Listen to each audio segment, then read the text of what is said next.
Hello friends, সবাই ভালো আছো? আমরাও খুব ভালো আছি। আর আমাদের একজন তো একবারেই খারাপ অবস্থা, দাঁত তুলে এসছে।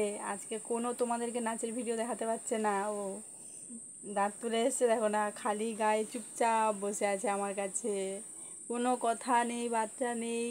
দুটো দাঁত একসঙ্গে তুলতে হয়েছে। একটা তো মানে ইনফেকশন হয়ে গেছিলো একটা দাঁতে, আর একটা দাঁতের সাইডে দাঁত বেরিয়ে গেছিলো। এখনও ওর দাঁত বেরানোর বয়স হয়নি।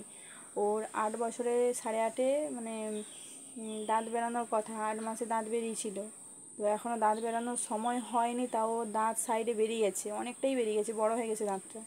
তো ওর জন্য দুটো দাঁত একসঙ্গে তুলতে হয়েছে। এই দেখো, সামনের এই দাঁতটা বেরিয়ে গেছে, দেখাও দাঁতটা, বেশি হাঁ করিস না। এই দেখো, এই সামনের এই দাঁতটা বেরিয়ে গেছে। ওর জন্যে সামনের দাঁতটা তোলার কোনো মানে আমাদের প্ল্যান ছিল না, একটাই দাঁত তুলতাম। তো ওই দাঁতটা বেরিয়ে গেছে বলতে ম্যাডাম দাঁতটা তুলে দিল, যে পরে ওই দাঁতটা আবার অসুবিধা করতে পারে, ওর জন্যে আজকে তুলে দিল দাঁতটা।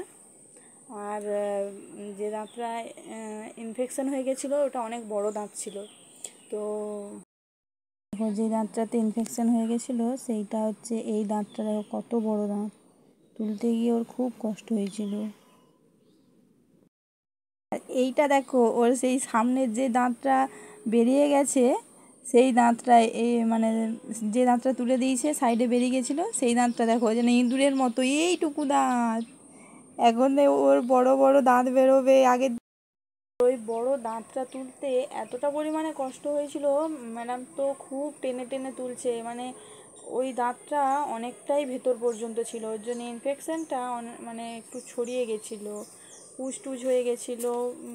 পুজটা মানে আগের সপ্তাহতে দেখিয়ে এসেছিলাম, পুজটা গেলে দিয়েছিল, তারপরে ওষুধ টষুধ দিতে ভালো হয়েছে, তারপরে দাঁতটা তুললো। খুব বড় দাঁত ওটা, ওর জন্য একটু কষ্ট হয়েছিল। আর ওকে তো ইঞ্জেকশান যখন দেয় ওর তো কী কাঁদা, আর দাঁতটা যখন তুলে প্রচুর কাঁদছিল। আমার তো মানে ওকে তো দেখে আমার নিজের যেন চোখ দিয়ে জল বেরিয়ে যাচ্ছে। আমি তো শুধু ঈশ্বরকে ডাকছি আমার যেন মেয়েটা মানে ভালোভাবে যেন দাঁতটা তুলে বাড়ি আসতে পারে। এরপরে যখন ওই মানে অবশ হয়ে গেছে জায়গাটা, ওই অবশ জায়গাটা যখন ইঞ্জেকশান দিয়ে অবশ করে দিয়েছিল, ওই জায়গাটা যখন একটু অবশটা কাটবে, তারপরে যখন যন্ত্রণাটা হবে, আমি যে কী করবো আমি নিজেই জানি না। আর ও এমনিতেই কিছু খেতেও চায় না, যে একটু ভাত একটু চটকিয়ে খাওয়ালে খাবে, সেটাও না। মুড়ি একটু দুধ দিয়ে ভালো করে পিনো করে খাওয়ালে যে খাবে, সেটাও না। ছাতুও খেতে চায় না, সুজিও খেতে চায় না। ওর জন্যে ম্যাগি একটা রিল নিয়ে চলে এসেছি।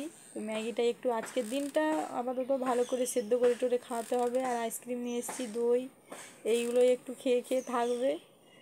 কালকের থেকে নর্মালি যেরকম খাবার খাবে, আর গরম জলে কুলি করবে। আর সারাদিন ঠান্ডা জল, কালকে 12টার পর থেকে গরম জলে কুলি করবে।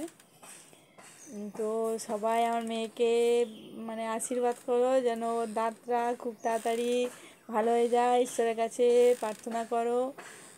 আর কী বলবো, যেন ও তাড়াতাড়ি আবার নাচে ভিডিও করতে পারে।